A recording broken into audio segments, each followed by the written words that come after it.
Boa tarde, pessoal. E aí, só alegria? Aqui quem fala é o professor Lucas Gandra e hoje nós vamos continuar os nossos estudos de física. Nosso assunto atual é sobre o movimento uniformemente variado. Pessoal, para facilitar os estudos online, eu preparei um material de vocês a partir do livro didático. Então, a minha orientação é que você assista esse vídeo com a apostila aberta no módulo 5 e 6, capítulo 2, lá na página 140 do livro 2. E aí, conforme nós formos discutindo durante a aula online, vocês podem grifar e fazer as anotações principais, semelhante ao que nós já fazemos em sala. Vamos lá? Relembrando, nós já vimos na aula passada o que é o movimento uniformemente variado. É um movimento onde eu tenho uma aceleração. Inclusive, nós aprendemos até a calcular a aceleração. A aceleração é a variação da velocidade em função do tempo. Pessoal, dando continuidade, nós vamos começar a estudar hoje a função horária dos espaços. O que significa isso? Bom, quando a gente fala função é uma expressão matemática que a gente vai relacionar essas duas grandezas. O espaço em função horária, ou seja, em função do tempo. Então, a função horária dos espaços, ela estabelece essa relação entre o espaço e o tempo. Ela é padrão, é uma equação importantíssima da física. Onde eu tenho S. O que é o S? O S é o espaço. O S0 é o espaço inicial. O V0, que é a velocidade inicial. O T é um instante de tempo. Ele aparece duas vezes na equação. Ele aparece aqui multiplicando a velocidade inicial e aqui ao quadrado. O T é o mesmo, tá? E o A, que significa a aceleração. Esse sobre 2 é da fórmula, da equação, tá? Gente, é importante a gente lembrar das unidades de medida. No sistema internacional, o espaço é dado sempre em metros, a velocidade sempre em metros por segundo, o tempo sempre em segundos e a aceleração em metros por segundo ao quadrado. Por que essa equação é útil e importante para nós, queridos? Com ela, a gente pode calcular o espaço que o móvel ocupa ao longo de um determinado tempo. E conhecendo a sua posição, a gente pode falar em qual instante ele a ocupa. Por exemplo, um veículo sai daqui de Coxim em um determinado instante de tempo. Eu quero saber onde ele vai estar daqui a 1 hora. Então, eu uso a função horária dos espaços. Um exemplo, ó. Durante um salto de bungee jumping, uma pessoa parte do repouso, ou seja, velocidade inicial é 0, e fica por um curto intervalo de tempo sujeita a uma aceleração de 10 metros por segundo ao quadrado, que é a gravidade. Desprezando a resistência do ar, determine. Bom, primeiro exercício, determine a função horária do espaço. A função horária do espaço é S é igual a SO mais VO vezes T mais A sobre 2 vezes T ao quadrado. Que isso, professor? É só a equação anterior que a gente viu. Só copiei e colei. Agora, ó, a gente vai usar os dados. A pessoa, ela pula de uma posição inicial 0. Então, antes do salto, ela não tem posição nenhuma. Ela está no 0. A partir daí, a velocidade inicial dela é 0, porque ela simplesmente se joga em queda livre. Então, 0 vezes t, mais a aceleração. Ele falou que vale 10, então eu substituo o a por 10 sobre 2. E o t ele não deu. Então, o que eu vou fazer? 0 vezes t é 0, mais 0, 0. 10 dividido por 2, 5. Então, vai ficar 5 o quê? 5t ao quadrado. Professor, eu não preciso resolver mais nada? Não, porque ele não pediu para você nenhum valor em específico. Ele pediu a função horária do espaço e tempo. Então, eu tenho que ter aqui o espaço S e o tempo T. Eu não posso colocar nenhum valor. Toda vez que ele pedir a função horária do espaço, eu deixo apenas em função de S e de T. Agora, olha que legal. Se ele falar assim, eu quero saber a posição da pessoa 3 segundos após ela cair. Aí sim, querido. Aí você pega essa equação anterior e troca o T por 3. Então, 3 no lugar do T. Aí resolve. Primeira potência, 3 ao quadrado, 9 vezes 5, 45 metros. Ou eu posso perguntar qual é o instante de tempo ele vai estar em certa posição. Por exemplo, qual é o tempo que ele vai atingir a posição de 20 metros? Agora, ao contrário. Aqui, ao invés de colocar no T, eu coloco no S. Então, se o S valer 20, vai ficar 20 é igual a 5t ao quadrado. 5 está multiplicando, passa dividindo. 20 dividido por 5 dá 4. O ao quadrado passa para lá, tirando a raiz. Raiz de 4 dá 2. Ou seja, 2 segundos após ele cair, ele vai descer 20 metros. Pessoal, outra função importante é a função horária da velocidade. É semelhante, só que agora a gente está relacionando outras grandezas. Estamos relacionando velocidade em função do quê? Horário é tempo. Então, essa função horária da velocidade, ela estabelece a relação entre velocidade e tempo. Nela, eu posso calcular qual será a velocidade da pessoa em determinado instante de tempo. Então, aqui eu tenho V, que significa velocidade final, ou só velocidade. VO, velocidade inicial. A, aceleração.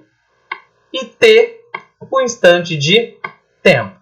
As unidades de medida, mesmo ao caso anterior. Velocidade sempre em metros por segundo. Tempo sempre em segundos. E aceleração metros por segundo ao quadrado. Com essa função, a gente pode calcular qual velocidade que o móvel se encontra depois de saber o tempo. Ou, sabendo a sua velocidade, eu posso calcular o tempo que ele demora para atingi-la. Olha um exemplo. Retomando o exemplo 2 lá do bungee jump, nós temos o seguinte. Qual é a função horária da velocidade? Bom, a função é essa. V igual a VO mais A vezes T. Qual é o V? Eu não sei. Qual é o VO? Lembra que ele parte do zero, ele parte do repouso em queda livre. Então eu troco o VO por zero. O A é a aceleração. Qual era a aceleração no exemplo? Da gravidade. Então eu troco o A por 10. 0 mais 10 vezes T vai dar 10 vezes T. Então toda vez que o professor ou o exercício perguntar para vocês qual a função horária da velocidade, eu tenho que mostrar então em função da velocidade e do tempo. Não pode ter valores, tem que ter aqui as duas incógnitas, tanto a velocidade quanto o tempo. Agora na B sim a gente substitui e resolve. Ó. Qual é a velocidade no instante 3 segundos? É só trocar. Se a função é 10t, se o t vale 3, 10 vezes 3, 30 metros por segundo. Ou eu sei que é o contrário. Qual é o instante em que a velocidade vale 20? Então eu troco a velocidade. Velocidade vale 20 é igual a 10t. 10 está multiplicando, passa para lá dividindo. 20 dividido por 10 vai dar 2 segundos. Pessoal, a partir das duas funções, nós podemos criar um gráfico. O gráfico em física, nós chamamos ele de diagrama. Então eu tenho dois diagramas importantes. O primeiro é o diagrama horário da velocidade. Ou seja, é um gráfico velocidade versus tempo. Porque é um diagrama horário da velocidade. Então, conhecendo a função horária da velocidade, a gente pode construir esse diagrama. Para construir, a gente tem que saber pelo menos 2 pontos. E aí, utilizando a função obtida no exemplo 2, eu posso calcular. Por exemplo, a função lá do exemplo 2, a velocidade era igual a 10t. Escolhe qualquer valor de t. Lembra que para ficar mais fácil, escolhe o valor baixo. Ó. Por exemplo, 0. 10 vezes 0, 0. Então, quando o tempo vale 0, a velocidade vale 0. Se o tempo for 4, 10 vezes 4, 40. Então, eu montei essa tabelinha. A partir desses dados, eu posso construir o meu diagrama. Então, aqui mostrando o diagrama, ó, o tempo é sempre o eixo x do plano cartesiano e a velocidade é sempre o eixo y no plano cartesiano. De acordo com aquela tabelinha, quando o tempo vale 0 segundos, a velocidade vale 0 segundos. Está correto? Quando o tempo vale 4 segundos, a velocidade vale 40 metros por segundo.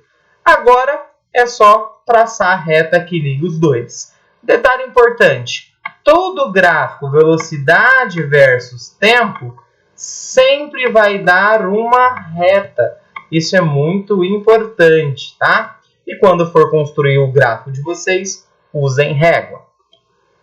Nesse caso, existem duas possibilidades de reta.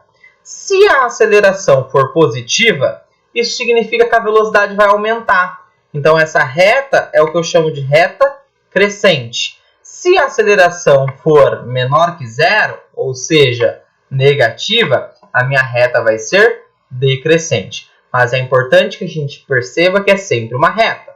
Se for positiva, a aceleração é uma reta crescente, ou se for negativa, uma reta decrescente. Existem algumas propriedades desse diagrama que é importante que a gente estude. Quando a gente tem um gráfico velocidade versus tempo, que é aquele gráfico anterior, a gente viu que é sempre uma reta. Então aqui eu tenho um exemplo da reta. Uma propriedade muito importante é o seguinte: quando eu calculo a área desse gráfico, ela é igual ao deslocamento. Professor, como o senhor consegue explicar isso para mim? É muito simples. Nós já vimos o seguinte: velocidade é igual a ΔS sobre ΔT. Nesse caso, se eu multiplicar cruzado, eu tenho que ΔS é igual a velocidade vezes o tempo. Ou seja, eu posso falar que um gráfico que é velocidade vezes o tempo vai ser exatamente o meu deslocamento. Então, como é um gráfico V vezes T é igual a ΔS. Então, eu posso falar para vocês que a área do gráfico é numericamente igual a ΔS. Queridos, atenção nisso daqui. Por que tem um N em cima do igual? Esse N significa numericamente igual. Por que isso é importante? Porque ΔS é dado em qual unidade de medida? Em metros. E a área é dada em qual unidade de medida? Metros quadrados. Então, isso significa que os dois, o ΔS e a área, têm o mesmo valor. Por isso, eles são numericamente igual, mas não têm a mesma unidade de medida. Tá? Um exemplo. Essa figura geométrica, que figura que é? Um triângulo. Como eu calculo a área desse triângulo? Base vezes altura sobre 2. Quem é a base? A base é 4. Quem é a altura? A altura é 40. 4 vezes 40 dividido por 2. 4 vezes 40 dá 160. Dividido por 2, 80 metros. Gente, como a velocidade ela pode ser positiva ou negativa, eu tenho o seguinte: quando o movimento for progressivo, o deslocamento é positivo. Como eu sei que o movimento é progressivo? Quando a velocidade é maior que zero. Então, para uma velocidade positiva, meu deslocamento vai ser positivo. Para uma velocidade negativa, velocidade menor que zero, o meu deslocamento será negativo. Então, por exemplo, o deslocamento pode dar menos 10 metros? Pode. Significa que você está indo contrário à trajetória definida inicialmente. Pessoal, agora eu vou deixar o questionário para vocês lá no Infinito responderem. Estou à disposição de qualquer dúvida e com muita saudade de vocês. Enfim, foi bonito, foi intenso, foi verdadeiro, mais sincero. Obrigado e até a próxima.